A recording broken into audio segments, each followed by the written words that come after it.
More information. Hot. Nansiabo ho 93.9 FM. Amansan Dawuro kase mrenie. Ghana choso ni chosa so. Ansima di muntintimba na nwumre yi. Medi nyasima dua santem akeka dia mawo. Se Hot FM. Amansan Dawuro kase bo. Ebetwa gu live.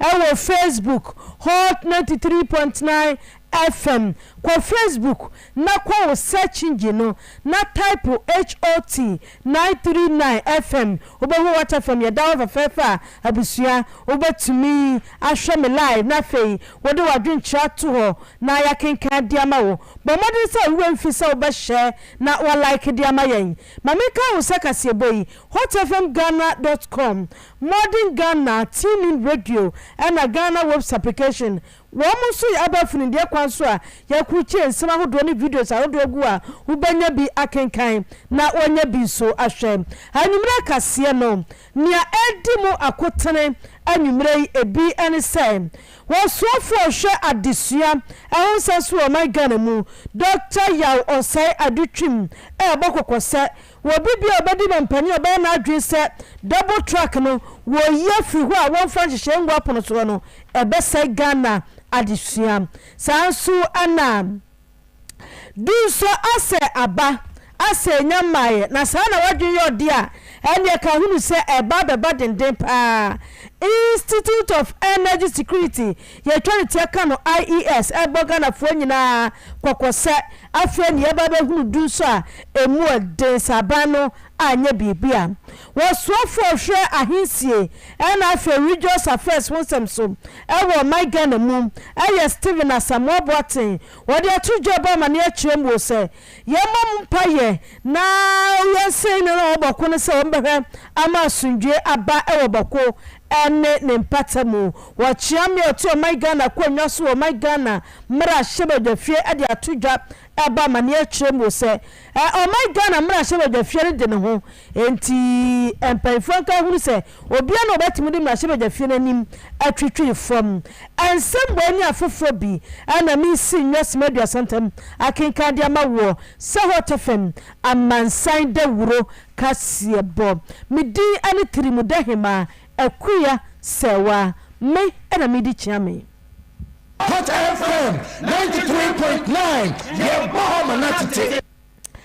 Abusia yakwaya nim awo kase ni mu na wasofo hwe chieftaincy ana afa religious affairs aya Steven Asamoah Boateng wodi atudwa esra sanin sadan nsayam adubrawo abotoyam mra asundwe mra nyame hu yembo asundwe mra na hifa na asundwe mra eye boko na ye pa asundwe sanse wokọ social media videos ahodo a ebafo boko ho ane nsama ye te na busua mensu mo anwumre nya asam ketwa wodi hyebi obako no ye adwuma bompa ye fama no esanse ne ebaba no nyakopo ansom no ahunu ye maba aduagele ena bebra my Ghana wadi nsemi tu dwabra ne nsentrofo hyiaye na wakyekye mo sem ana monto wodo wo mutu atimi ahama asundwe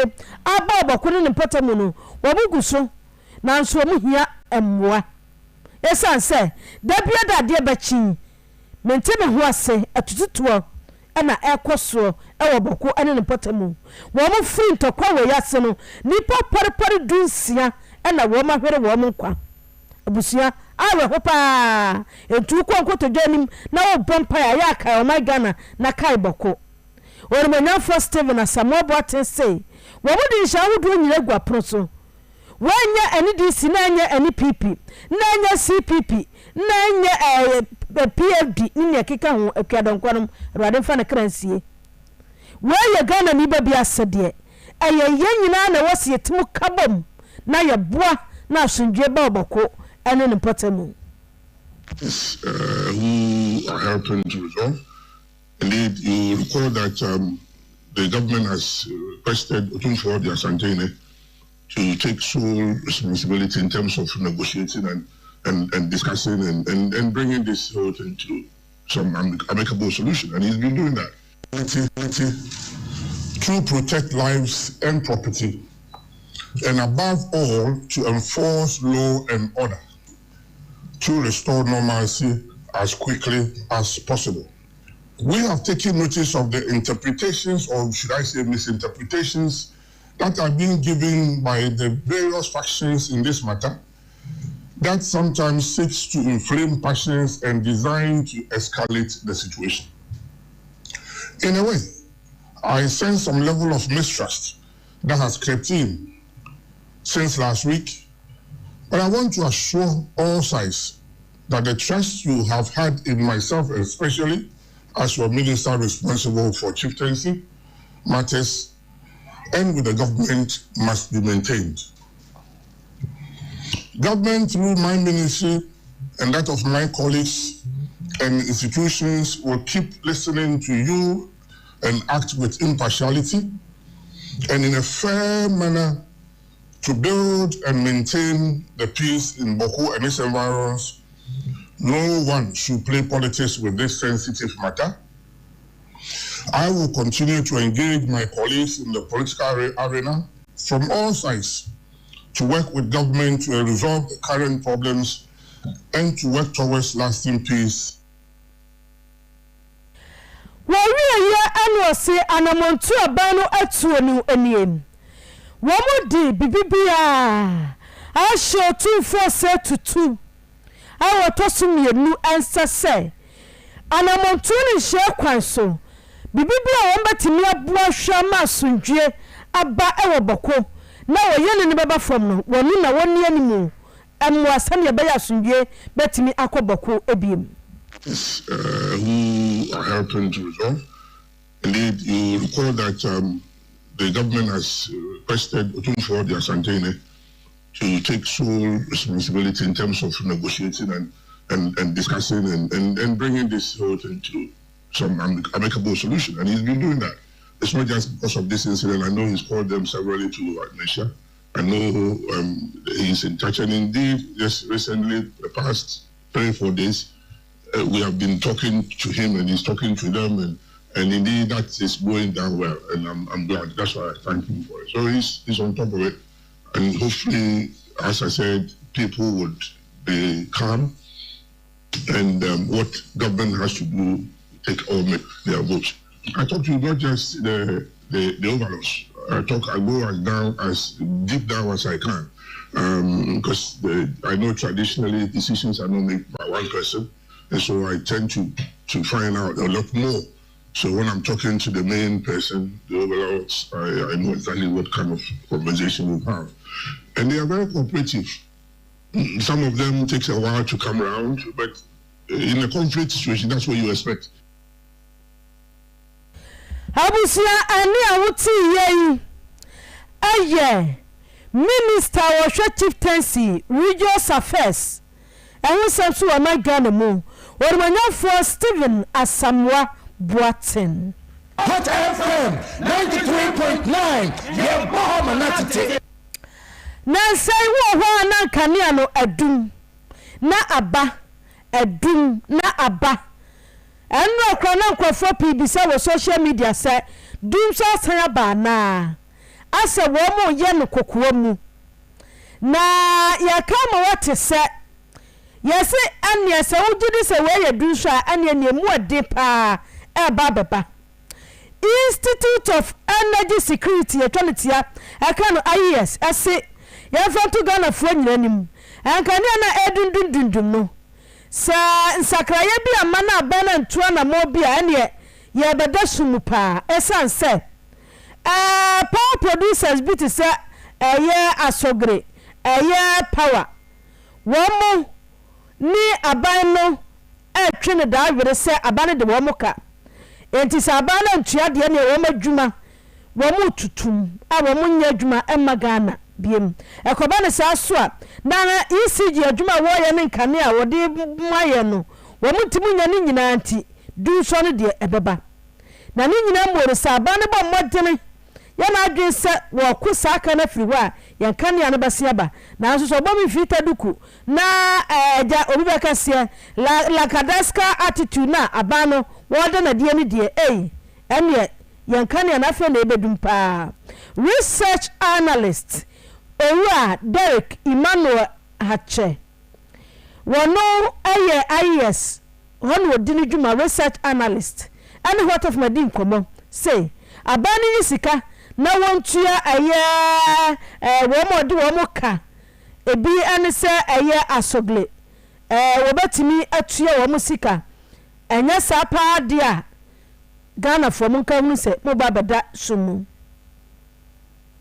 the more terms and conditions, you need payment plans which and this so the next one the cash water for mechanics now also ECG comply with on this so and it will be no short on on monthly basis also ECG almost $7 million. $7 million will farm and it's all this cash water for mechanics so also offer and an agency and continue with production or the generator and more who got to by Sicano or family Chanica. And they also buying the Ecopesica, say, Subiano, also to be generating money, don't be immediately, as soon as the worst thing that we are all not anticipating at Timabel.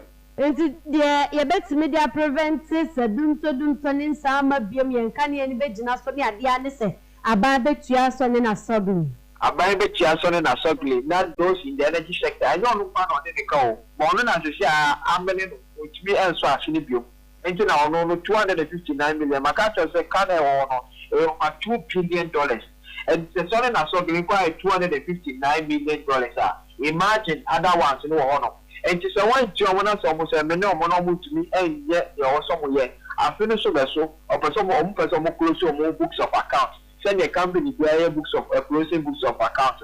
Almost also maybe someone said but we making fast one and someone making fast one. But it's need cash. I'll be guarantee continuous operational efficiency to be able to generate power for you. Now, when generating power now, we'll find out what also only the negative political connotation. I need to do so enough. Do so away. Abandon war, per se, if I do so and foreign. And in Tishanka, you woman and millennial Ukraina, and your bread pump Ukraina, say election year. The family soon engage your money basically be normal. Share the gun and forward to my big man to me. Not for one of we hear the piano. On the door, that's what they say. Or that's when our Kanya. Also sent you a prepaid. And the other more prepaid, let me sign a Kanya 80 so few. Not because I'm buying the car. Now, one is kind of fine, and the minute which means you, and I'm buying also of the farm is no day, or music and the mom. Send me a baby baby, a moon and young part, and what I say, or book will sit down with my plan. Because a book will sit down my plans, and I say, as soon as you and I said, Ketua. I will see. Ani amuti ye aye research analyst ewo Institute of Energy Security IES neutrality Ekano Derek Emmanuel Hache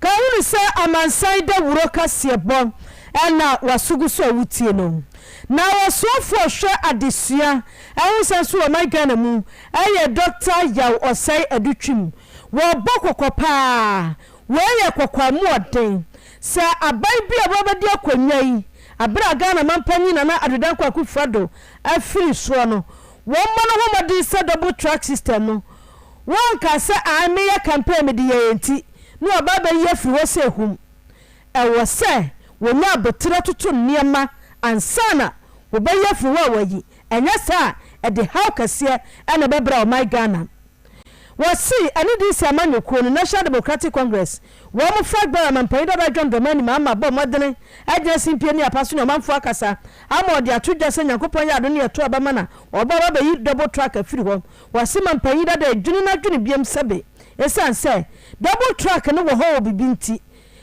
suku adan ni nkonwa ne ha kakra wo ho na akofa aba empaba wo che konwa so ya na fam di atoto edisa wo ba na kakra aka no wanya nsoso na kasai masho manfo bontimi baba yefri wa school kwada na baba pepe so a anya ni kan ni je ma chechefo na school fo no ntori de o ya de sua so afo ni obahuru wa de sua mu no ni mu de sua mu no wogiri se double track no aye faces en kakra ebe firi ho na nso se aban bi ba no opere ne ho policy a moja baba enti wo bo mu nyina akokọ se wo mo ba adesua ho na monto no wo munyiri mienu fa kwampa so entu wade nsembo anyina to dwa emra Ghana education wo mu hia kraji e wa santimentamum na doctor ya wo say adutwum woni akwanya kasa ye no wode nsem sei atuodwa.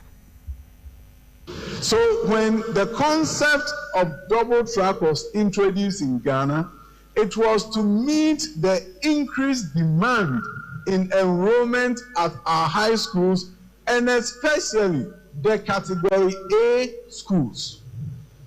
So it will surprise you to know that as I speak with you, a number of the schools are no longer double track.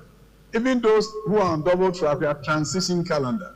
So the teacher who was asking a question, I don't know if his school is still double track.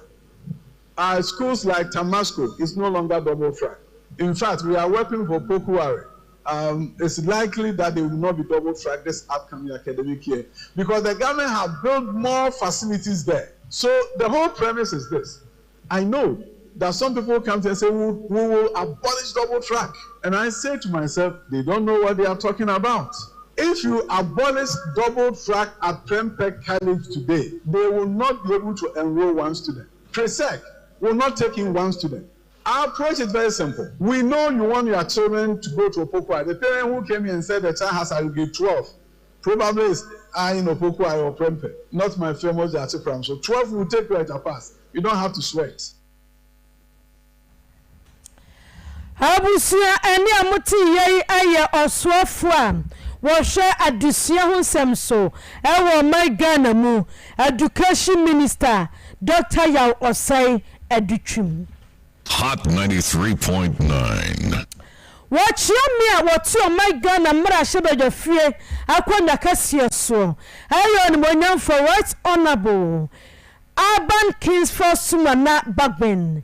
What ya tuju ba mane a chemu se wo my Ghana mra shebejo fie no ayem mra shebejo fie edimu na ayem mra shebejo fie mamra no makwan se wo momodinmwa na Ghana ya na montuo wo mremu ya hyehyɛ emuo no wo mu ni achi enkorakora yen na wo mu sigina ye emo my Ghana enti sabe mpraduasa wontimi gina ba bi mfama hyebejo fie nanim anyi ye fam esan se emra hyebejo fie no dimu na ede ne ho what the sense me to ja emra wo commission aye job 600 building e won kran say e na wa chechire mo say e wo se Ghana fo nyina de bua mu oduru ade ma shebeje finance say wo mu na tena se e chechire mra hyehye na aye adwuma e wo my Ghana mu wo mu na mo bua e ma ban na mo ntuo wo mu danda no korokoro no tenetene no e ma my Ghana mpo ya setene mo no wo mu di ho na mo ntuo saa it was stress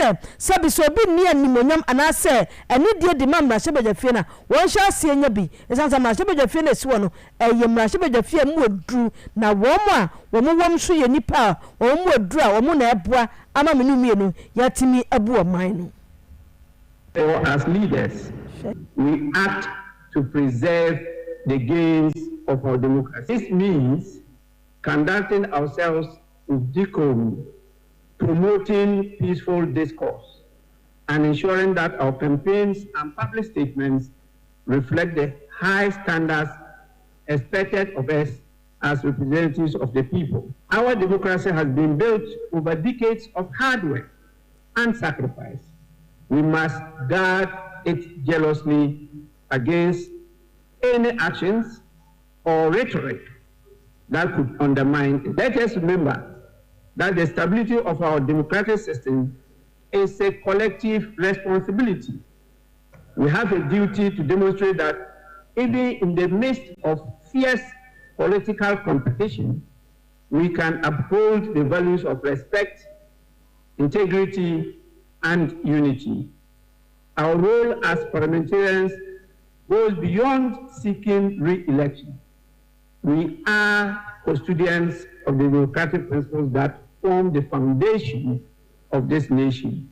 Our members, as you campaign, I urge you to carry the pride and dignity of the House with you. Speak to the issues that matter to the people. Engage in constructive debate. And most importantly, be an example of the kind of leadership strengthens rather than weakens. Leadership that unites rather than divides, particularly our people and our communities. Let us show that we are capable of respectful political engagement, even in times of intense competition, and that we place the good of our country above our personal ambition. Let me emphasize to all of you that our sacred mandate to serve the people of Ghana remains active until the end of Ani amuti yei aya chamia watu o my Ghana mra shebe jafie akonwa so wonmanyafo Urban Kings Force Mana Bagben ena wachechemu se enidi a Ghana fo ye wo mamra shebe dwafo no ene mra shebe jafie yankwaso fama wo mo na wo sra mra shebe dwafo no so se enidi a ewo se wo so de matemamufo ene se ne wo mbefa so akura wo mo ho ma yehunu se wo mo aduru no woman was on betimi etusa anamono Amansan Dawuro kasiebo ena wutie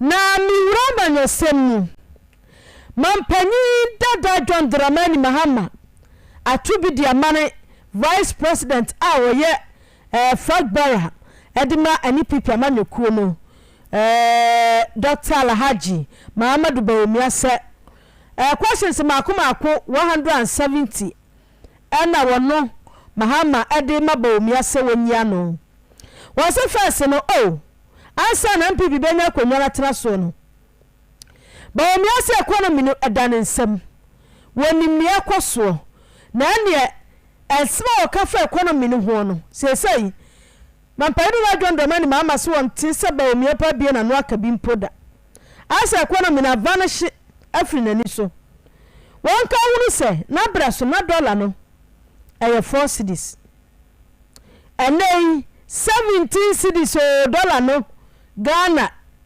eye 17 cedis enti woni nianti a mampanyira ba de eche Dr. Alhaji Mahmoud Bawumia ba gina ba bia kasa no aka economy ho asem wono kasa oguni ho anim ase enti won kana no mpado enya sa wono wo questions makoma 170 wo pesa Bawumia ebeyi ano wodi nsem anyina tudwa emra wo bontoa wo Tifidomantam Northern Region na wo church ni nsem atwe mafo hiahia ne sane fata wambeto abade ama wono ene ndi samanyeko no no wo gi adeso aganafo ekomu no afri ye konso. And the same person is running away from economy. He used to give lectures every month about how to run an economy, how to fix the economy. He posed 170 questions to my vice president, Emi Sata. He should answer only 3 questions. 3. Why is the exchange rate 17 cedis to the dollar? Question 1.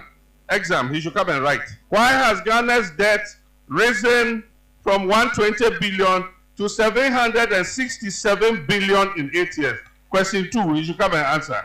Question 3, why is inflation where it is? Why did it rise to 54% under your administration for 8 years? And then let me add 2 more. Question 4, why did you borrow 42 billion cedis from the Bank of Ghana? We used to do big about economy. Today he can't mention economy. It's not in his vocabulary. Anytime he opens his mouth, digitalization. Abusia eni awuti yei aye mampanyi dada Fagbara edima anidi siamanyeko no John Dramani Mahama hot. Na mami kwa wie kasiebo no fifi buafo aya kasamafo edima ani PP amanyeko no vice presidential candidate Dr. Matthew Opoku Prempen wadi atujoba mani achemu ose enei video bi aninam social media so ene nsem bia wo mo kekasa na pakasa ade atia sabe yenu anu nkrafo ene ewefo no wose enya sa na tie adan ana nipa betimi atwa ntoro ade ato obi so taa fifi buafo ade ensemi kwato Facebook awoka amagana fo nyina te se yengu obi anim asesa obi nkwankwasha kokwa bo nyana dwen se asoma sidie se de bira bia wo pe na metanu nti na mekogu no hu fi wasema yenya sa etimudu ntokwaba wasa wo mana sumdue video sa etwagu ni nsema etwagu ni nyankofo ka nyina no wasa yin no kora da se Dr. Matthew opoku prempa ebono na ne se napo wono ana sabe watu sa na mono enti woka amagana fo nyina aso ate hot. Habusia ka hunu se Ghana Freedom Party founder leader Adema Amanyokuo no anka ba ye ba betue Ghana fo pina beto ade amano maame akuadonko sane munum ade atomanim no wato no nanom ewo ense do wo firimu ewo rich ayare sabia ewon kran ha abusia nana dofo na busia atwa no ho ahia wayare kuma bi besa na wotwe mienu ne na oba afia ha no wo foster besa 2 weeks nie obetra hote fandwene mu bi adwumadie so ebonkomo pa me amekai se menene bonkomo se na akuadonko esresre na waye kasina na skin atoso na na asem no metiye no mewe ahopapa enti kwa ma shetuntum esanse asem no areho ma me akuadonko se ne Ghana fo ye nim no ne sane wotie wanya nipa wawu ne yaka na chi asem se ne akuadonko mu hunu wo social media na wo sede na nsantofo ye interview numpo na obi betwa mo otimu poso ka se bra adan ye yimienti na ye oya na sane wo yi asresem ne sane nyane no munya me kwadwonso aba betwa na interview so no abusia Ghana ahwerade pa na Hot FM amani boni Rukia Adam yemane ko monten so ani Ghana fo bi kodi nkomo ebisa se wo mo kai maame akuadonko sen ena wa firimu yetie Ghana fo bi adwenkyere esanse asem no awreho pa maame akuadonko na mmisa abato yi me maame kora frame eka se wono no obeto ama no enti anopo no kwa na frame beso no num ka cha me se mate se maame akuadonko afirim asem na ya busua ya aye Ghana fo pi ya yentie nchira mo baje ade ko Ghana na maame akuadonko de nyamenu mo woni kapa wono de me pena sem se we Ghana ni pa Ghana ni ma eti party bia wo wini dia o NDC wini no NDC okwa agbochire na dia no ye mese people me de ma agbochire ko no si people ntrase eti won de ni hu ani kapa okwa pakosi wo pakosi mani ka o si pakosi o ka ne de me fam o me de kofu me ma o members na ade ma me ebi bi kwa mi sifa kan ni te o se kwa me twan me ko do sawa twan eti ma me ne de ni hu ani kapa ni woni ka Ghana fo be ka na ni bia Germany dem fe bi ni bia Germany baby for no fe meeting and rest in perfect peace. Okay. That's when it comes to Namima Honye. Mammy Kadonko. A good woman. I'll buy me tea some nana. I will say, I hope they are coming. Yes, when it's a Yakupon funny crazy or baby. Amy. Yamura about coming, you say. Said, Ocas, I was in your bar. Said you were in this for bet you a million out to Miss Silver, bet you a million out to pause 1 month to Abba. You stand the word, Ocas, and if I don't call Yami Fanny Cran anymore. ACO Abraham Kukum. Amen. With the peace. Because you'll be a the yeah. What's in us, Masania, Usi Casano Crano, energy. Na no, me Facebook crana, Okasaka Sauna. I feel as much as I'm surprised. Let's just enquire and get you. We are soon to mirror. It should rest in perfect peace. Habusia ani awuti yei aye Ghana Fobi na General Secretary Edema Ghana Freedom Party GFP George Afo enso ekasa ye se wo mute ye no abo wo mu pusa oh Debbie munu say ye ko ha ni e ba ha nke to de bia no ko no go check ni pressure kakra nti enyo bia ye si oyare da ho aye danda no Debbie na onyare nda ho ye no concern hospital and no refer no ba reach nti reach no na doctor for no ku no wa boye ni ombetumi ya na senia nkenifoka no wo kradia kwanti mingi na ndu bremoni mreno na mama ekia donko Ghana Freedom Party and flag bearer akanchini ebuye party na yechisha ye bi nkene bese mama yibika krani yini krata samono na niwo bia no ebusia ani party no edibetuja eba ni say you know money is yakasa because presidential ballot paper no minim say what number 3 na feso empenyufo ene hihye ye wo to say mother Roma yeni DC it is our so antini say party no bia no yegeye senior mra bia kire no yegeye